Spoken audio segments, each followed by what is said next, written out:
پہلے لڑکے کو بلایا، اس کی سنی، پھر لڑکی کو بلایا، اس کی سنی، پھر دونوں کو بٹھایا، دونوں کو بٹھا کر کے دونوں کی سنی۔ اب وہ لڑکا دیندار تھا تو وہ یہ سمجھا کہ میں مولوی صاحب سے اپنی بیوی کی شکایت کروں گا تو مولوی صاحب اسے ڈانٹیں گے۔ دونوں کے گھروں سے میرا قریبی تعلق تھا تو انہوں نے شکایت کی مجھ سے، مولانا یہ جینز پہننے کو کہتی ہے، یہ ساڑی پہننے کو کہتی ہے۔ میں نے کہا اچھا تو یہ کیا کہتی ہے کہ جینز پہن کے بازار جاؤں گی؟ کہ نہیں۔ پھر کیا کہتی ہے کہ جینز پہن کے گھر میں کام کروں گی؟ کہ نہیں۔ میں نے کہا پھر کیا کہتی ہے کہ ساڑی پہن کے بازار جاؤں گی؟ کہ نہیں۔ میں نے کہا پھر یہ کیا کہتی ہے کہ ساڑی پہن کے گھر میں کام کروں گی؟ کہنے لگے نہیں۔ میں نے کہا پھر کیا کہتی ہے؟ کہ یہ کہتی ہے کہ کمرے میں تمہارے سامنے پہنوں گی۔ میں نے کہا تو کون سی غلط بات کہتی ہے؟ کون سی غلط بات کہتی ہے؟ مول صاحب جینز میں، ہاں میں نے کہا جینز پہننے کو کہتی ہے، کون سا جرم کرتی ہے تمہارے سامنے پہننے کو کہہ رہی ہے؟ وہ باہر پھرنے کو نہیں کہہ رہی ہے، اس کی چاہت ہے، شوق ہے، چاہتی ہے، وہ جائز طریقے سے اس شوق کو پورا کرنا چاہتی، کیا حرج ہے اس میں؟ رسول اللہ نے شریعت قائم کی اور حدود بتائیں، یہاں تک جانے کی اجازت، وہاں تک جانے کی اجازت دو اور وہاں تک اس کے ساتھ چلو تاکہ اس کو سمجھ میں آئے کہ گھریلو زندگی کیسے بنتی ہے۔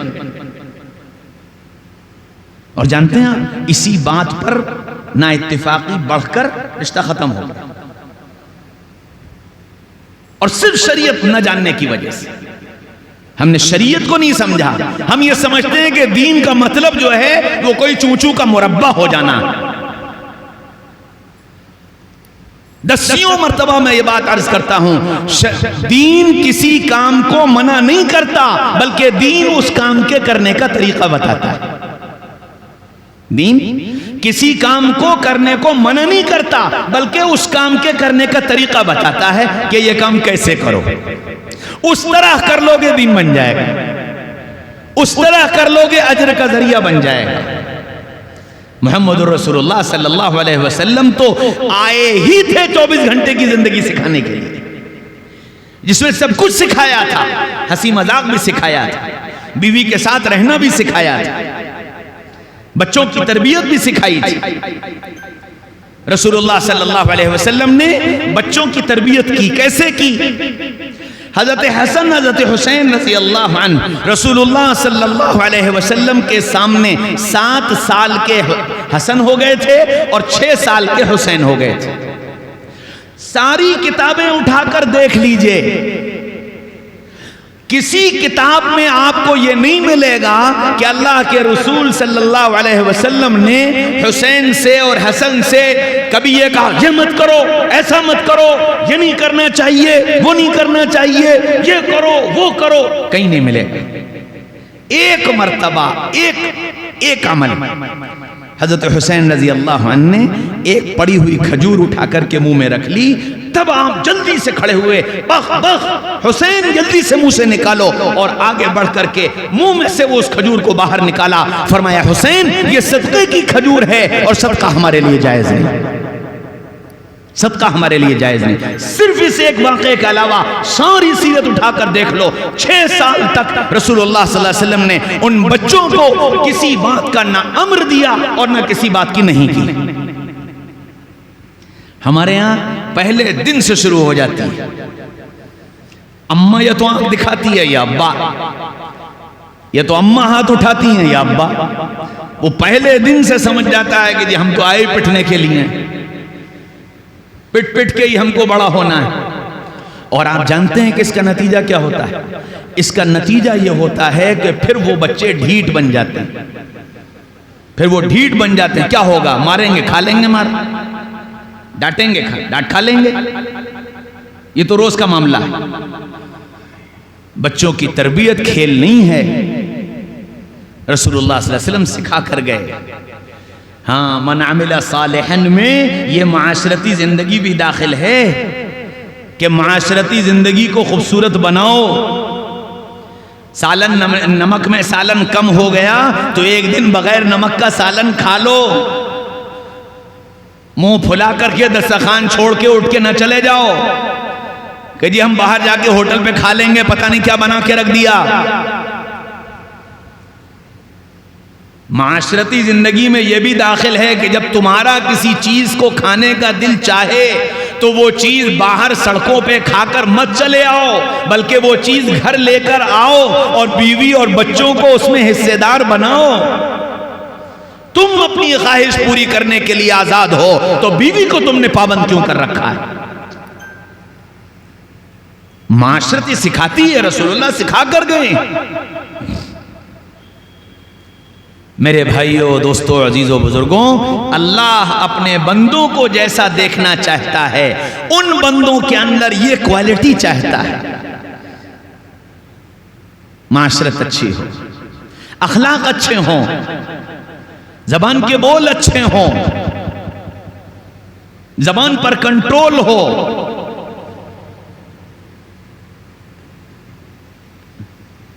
جب چاہا گالی بک دی، جس کو چاہا گالی بک دی، جو چاہا گالی بک دی۔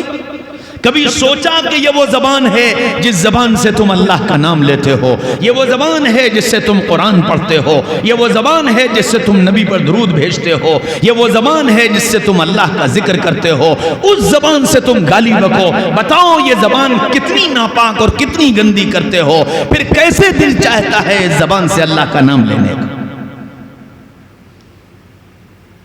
گالی کی گندگی کا احساس نہیں ہے،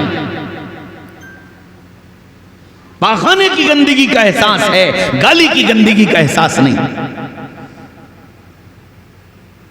پاخانے کی گندگی کا احساس ہے، جھوٹ کی گندگی کا احساس نہیں۔ اتنی بڑی گندگی ہے جھوٹ، قرآن کہتا ہے وَيْلٌ لِّلْمُكَذِّبِينَ، تباہی ہے اور بربادی ہے جھوٹ بولنے والوں کے لیے۔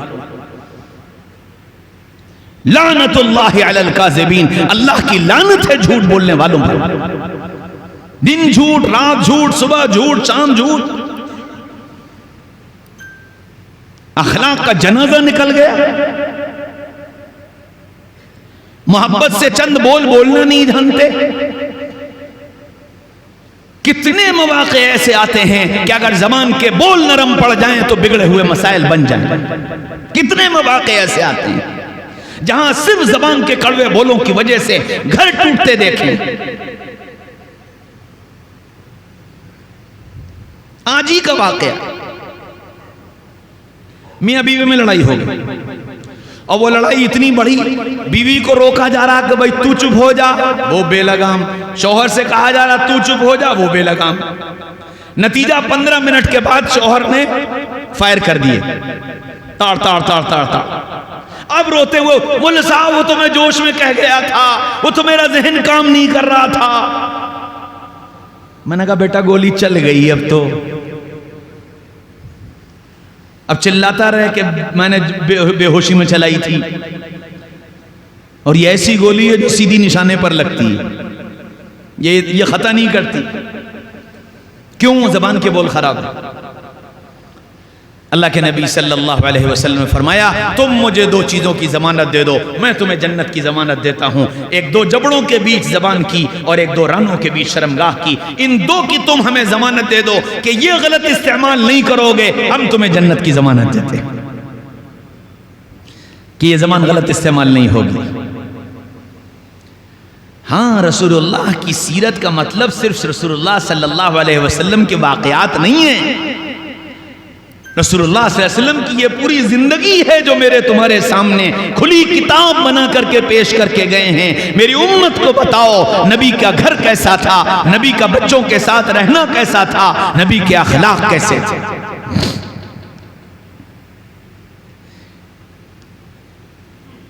اللہ کے رسول صلی اللہ علیہ وسلم تشریف لے جا رہے ہیں، بچے کھیل رہے ہیں، ان کھیلتے بچوں کے پاس کھڑے ہو گئے۔ ایک بچہ اذان دے رہا ہے تو اس بچے کو بلایا، وہ ایمان والے نہیں تھے، بچے وہ ایمان والے نہیں تھے، کھیل کھیل میں وہ بچہ نقل کر رہا تھا، اس کو قریب بلایا، قریب آیا تو اللہ کے رسول صلی اللہ علیہ وسلم نے فرمایا کہ کیا کہہ رہے تھے؟ تو وہ بچہ ڈر گیا، کہنے لگا نہیں کچھ نہیں، کہ نہیں کچھ تو کہہ رہے تھے، کہنے لگا نہیں کچھ نہیں، کہ نہیں وہ جو تم کہہ رہے تھے مجھے بڑا اچھا لگ رہا تھا۔ اللہ کے رسول نے اس بچے سے کہا وہ جو تم کہہ رہے تھے مجھے بڑا اچھا لگ رہا تھا، ایک بار سنا دو، ایک بار سنا دو۔ اللہ کے رسول نے ایسے پیار سے کہا کہ اس کی کچھ ہمت ہوئی، لیکن سر جھکائے کھڑا تھا۔ اللہ کے رسول نے یہاں سے بال پکڑے اور بال پکڑ کر کے اس کا سر اوپر کیا اور پھر کہا ایک بار سنا دو۔ تو اس نے اپنے کانوں پہ انگلی رکھی اور اذان دینا شروع کر دی، اشہدو ان لا الہ الا اللہ اشہدو ان محمد رسول۔ جب اشہدو ان محمد رسول اللہ پر پہنچا، اللہ کے رسول نے فرمایا اچھا بس جاؤ اپنے ساتھیوں کے ساتھ جا کر کھیلو۔ کہنے لگا جی نا اب تو آپ کے ساتھ چلوں گا۔ میرے ساتھ کہاں جاؤ گے؟ کہ جہاں آپ جاؤ گے وہاں چلوں گا۔ اور آپ کے ساتھ ساتھ آئے، مسجد میں آئے، کہنے لگے کہ محمد صلی اللہ علیہ وسلم ہمیں بھی اپنا جیسا بنا لیجئے۔ اللہ کے رسول نے کلمہ پڑھایا، ایمان میں داخل ہو گئے، اور پھر اللہ نے صرف سیدنا بلال رضی اللہ عنہ کی نقل کی برکت سے وہ مقام دیا کہ بلال مدینہ کے مؤذن بنے، ابو محذورہ مکہ کے مؤذن بنے، ساری زندگی بیت اللہ میں اذان دیتے رہے، ساری زندگی اپنے سر کے سارے بال کٹاتے تھے، سامنے کے بال کبھی نہیں کٹائے۔ لوگ کہتے تھے ابو محذورہ یہ بال کیوں نہیں کٹواتے؟ ان بالوں کو میرے آقا نے پکڑا ہے، میں نے کیسے کٹواتا۔ ایک بار رسول اللہ تشریف لے جا رہے ہیں، بچے کھیل رہے ہیں، آپ کھڑے ہو گئے، دیکھا کہ ایک بچہ کھڑا رو رہا ہے، آپ اس کے پاس تشریف لے گئے، فرمایا بیٹا تم کیوں رو رہے ہو، تم ان کے ساتھ کیوں نہیں کھیلتے؟ تو وہ بچہ روتے روتے کہنے لگا کہ محمد صلی اللہ علیہ وسلم ان بچوں کے ابا ہیں، ان بچوں کے ابا ہیں، ان کے نئے کپڑے بن گئے، ان کے گھر میں اچھے اچھے کھیلنے کے سامان آ گئے، ان کے یہاں کھانے کی اچھی اچھی چیزیں بن گئیں، آج میرے ابا ہوتے تو میرے بھی اچھے کپڑے بنتے، میرے لیے بھی کھیلنے کا سامان آتا، میرے لیے بھی اچھی اچھی کھانے کی چیزیں بنتی، آج میرے ابا نہیں ہیں، مجھے کچھ نہیں ملا۔ تو رسول اللہ اس بچے کے سامنے گھٹنوں کے بل بیٹھ گئے اور گھٹنوں کے بل بیٹھ کر اس کے گالوں کو اس طرح پکڑ کر کہنے لگے بیٹا کیا تو اس بات پر راضی ہے کہ تیرا باپ محمد ہو صلی اللہ علیہ وسلم؟ تو وہ بچہ کہنے لگا ہاں میں اس پر راضی ہوں۔ رسول اللہ نے اس کو اٹھایا، عید کی نماز پڑھانے جا رہے تھے، عید کی نماز پڑھانے جا رہے تھے، اس بچے کو گودی میں اٹھایا، گھر واپس چلے گئے اور گھر جا کر کہا کہ عائشہ اس کو نہلاؤ اور نہلا کر اس کو نئے کپڑے پہناؤ۔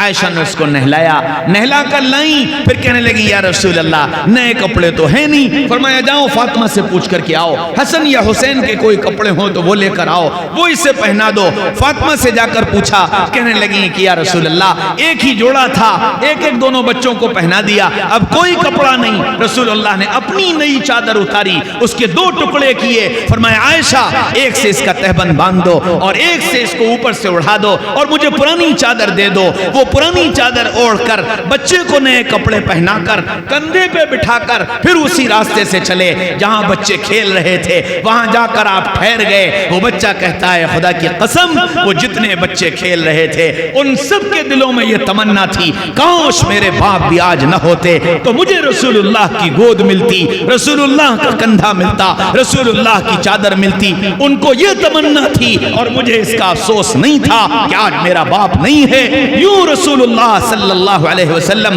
اس بچے کو لے کر مسجد پہنچے، مصلی پر اپنے برابر میں کھڑا کیا، پھر خطبہ دینے کے لیے منبر پر چڑھے تو بچے کو اپنے ساتھ منبر پر لے کر گئے اور پھر صحابہ سے کہا اے صحابہ کل قیامت کے میدان میں یتیم کی کفالت کرنے والا ایسے ہی میرے ساتھ جمع کر دیا جائے گا جیسے یہ بچہ میرے ساتھ کھڑا ہوا ہے۔ ہاں اخلاق سکھائے، اخلاق سکھائے۔ ہمارا حال کیا ہے؟ قرآن بیان کرتا ہے ارائیت الذی یکذب بالدین فذالک الذی یدع الیتیم۔ کیا تم نے دیکھا ہے، کیا تم نے دیکھا ہے اس آدمی کو جو دین کا جھٹلانے والا ہے، جو دین کا جھٹلانے والا ہے؟ یا رسول اللہ دین کا جھٹلانے والا کون؟ فذالک الذی یدع الیتیم، جو یتیم کا حق مار لے وہ دین کا جھٹلانے والا ہے۔ یتیم کا حق نہ دے، یتیم کی جائیداد دبا لے، یتیم کا پیسہ دبا لے، یہ دین کا جھٹلانے والا ہے۔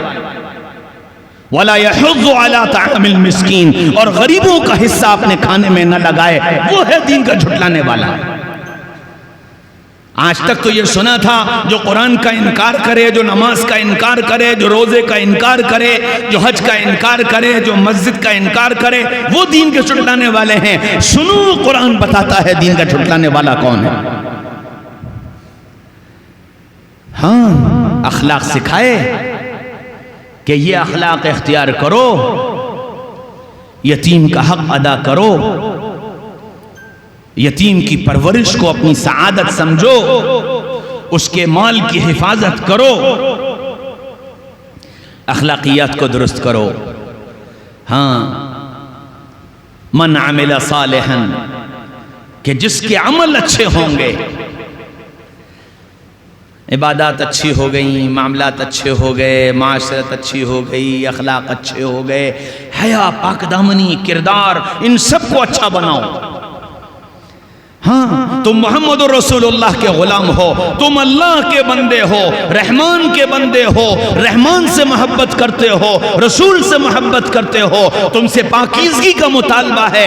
حکم دیا گیا، قل للمؤمنین یغضوا من ابصارہم، ایمان والوں سے کہیے اپنی نگاہوں کو نیچا رکھا کریں۔ عورتوں سے کہا گیا، وَقُلْ لِلْمُؤْمِنَاتِ يَغْضُضْنَ مِنْ أَبْصَارِهِنَّ، ان عورتوں سے کہیے اپنی نگاہوں کو نیچا رکھا کریں۔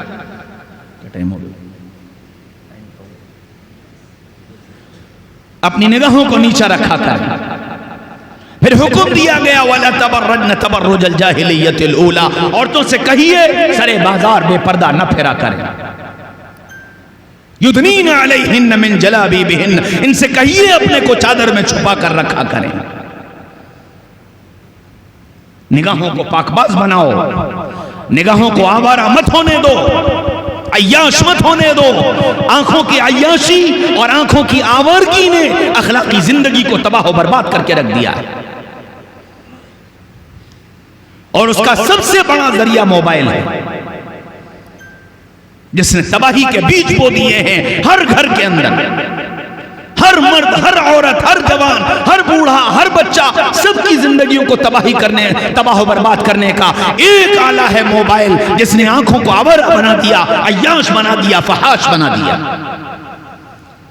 اپنی نگاہوں کی حفاظت کرو، قرآن کا حکم ہے۔ فرمایا، اذا فاتک الحیا ففعل ما شئت، جب حیا چلی جاتی ہے پھر تو جو چاہے کرو۔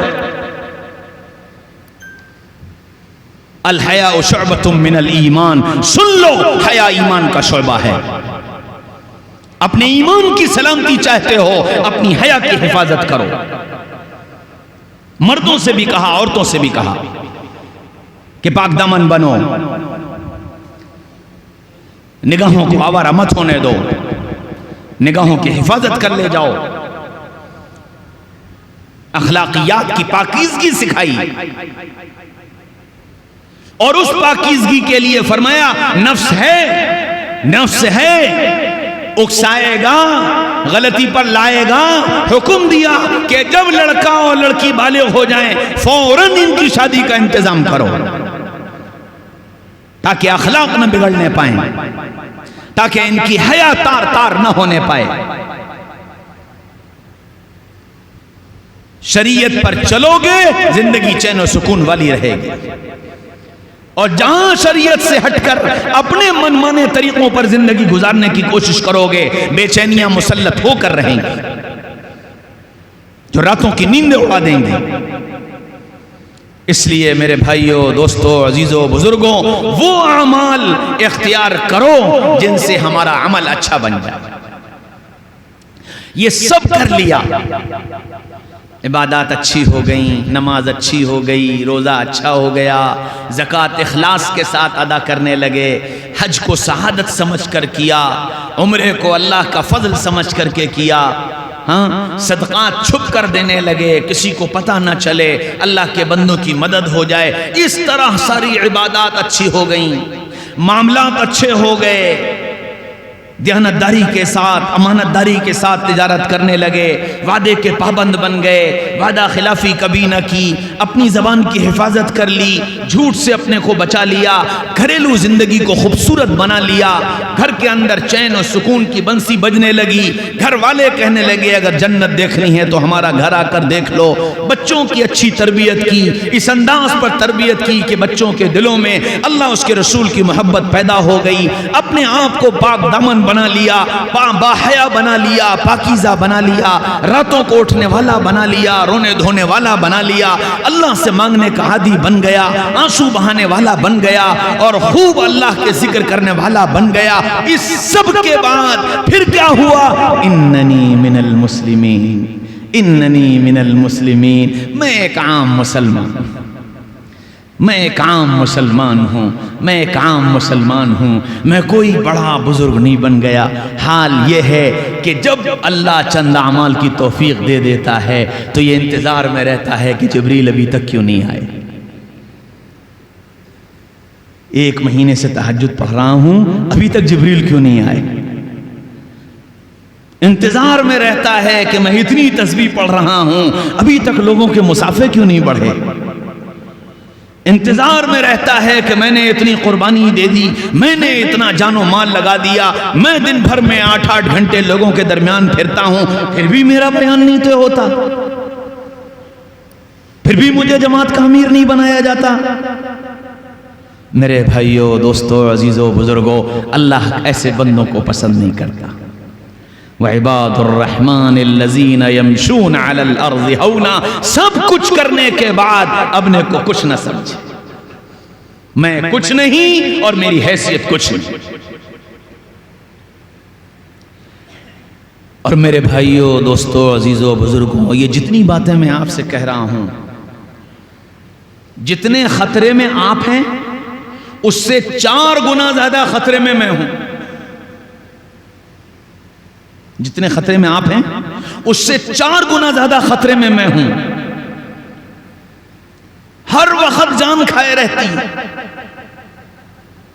کیوں؟ کرسی ہے، عزت ہے، مصافحہ ہے، استقبال ہے، اکرام ہے، ہر وقت یہ جان کھائے رہتی ہے کہ پتہ نہیں کیا بنے گا۔ آپ کے ہاں کا یہ پوسٹر مجھے کسی نے واٹس ایپ پر ڈالا، باہر جو بینر لگا ہوا ہے، وہ پوسٹر دیکھ کر جب میں نے دیکھا اس دن مجھے پوری دوپہر اور پوری رات نیند نہیں آئی۔ القاب و آداب وہ لگاؤ جتنے کی گنجائش ہے۔ کہاں سے ڈھونڈ لیا تم نے فقیہ الامت اور فقیہ العصر؟ میری حیثیت کیا ہے؟ میری حیثیت تو صرف ایک ڈاکیے کی ہے، میں ڈاکیہ بن کر تمہارے پاس آتا ہوں، اللہ کا پیغام تم تک پہنچانے کے لیے آتا ہوں۔ میں خود اپنا حال جانتا ہوں کہ میں کیسا ہوں۔ ماں ہرچہ خواندائیں فراموش کر دائیں اللہ حدیث تبلیغ تکرار می کو نیم۔ اپنے علم کا مجھے پتا ہے کہ مجھے کیا آتا ہے کیا نہیں آتا، اور آپ اتنے بڑے بڑے القاب لگا دیتے ہو جو کہیں سے کہیں تک بھی نہ میرے نام سے نہ میری ذات سے کسی سے ان کی مناسبت نہیں، آپ کی عزت سر آنکھوں پر، لیکن میرے حال پر ترس کھاؤ، میری آخرت کو برباد ہونے سے بچاؤ۔ میرے بھائیو، دوستو، عزیزو، بزرگوں، میں حقیقت سے یہ بات عرض کرتا ہوں، آپ کے دل میں محبت ہے اور اکرام ہے، اکرام کے چند جملے کافی ہیں، جو عمومی جملے ہیں بس اتنا کافی ہے۔ ایک جلسے میں ایک جگہ ایک ناظم جلسہ نے ایک مقرر کو بلانے کے لیے القاب اور آداب کا استعمال کیا۔ انداز ہوتا ہے وہاں ایک بڑے بزرگ بیٹھے ہوئے تھے، انہوں نے بیان کے بعد اس ناظم جلسہ کو بلایا، اس نے یہ کہا کہ تم جانتے ہو ان کے بارے میں جو کچھ تم نے بولا یہ سب ہیں، تمہیں پتا ہے؟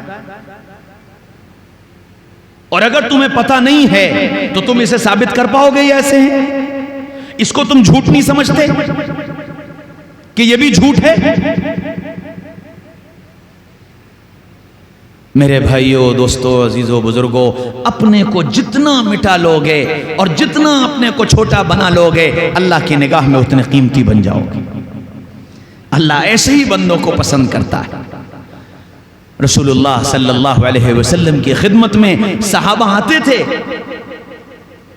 عام آدمی سامنے سے گزرا، کسی کو جنتی دیکھنا ہے تو اسے دیکھ لے۔ اب صحابہ کو فکر لگ گئی کہ تو ایک عام سا آدمی ہے، یہ بات ابو بکر کے لیے کہی جاتی، یہ بات عمر کے لیے کہی جاتی، یہ بات علی کے لیے کہی جاتی، یہ بات عثمان کے لیے کہی جاتی رضی اللہ عنہم اجمعین، تو سمجھ میں آنے والی بات تھی۔ ایک بے نام سا آدمی، رسول اللہ کہتے ہیں کہ جنتی کسی کو دیکھنا ہو تو اسے دیکھ لے۔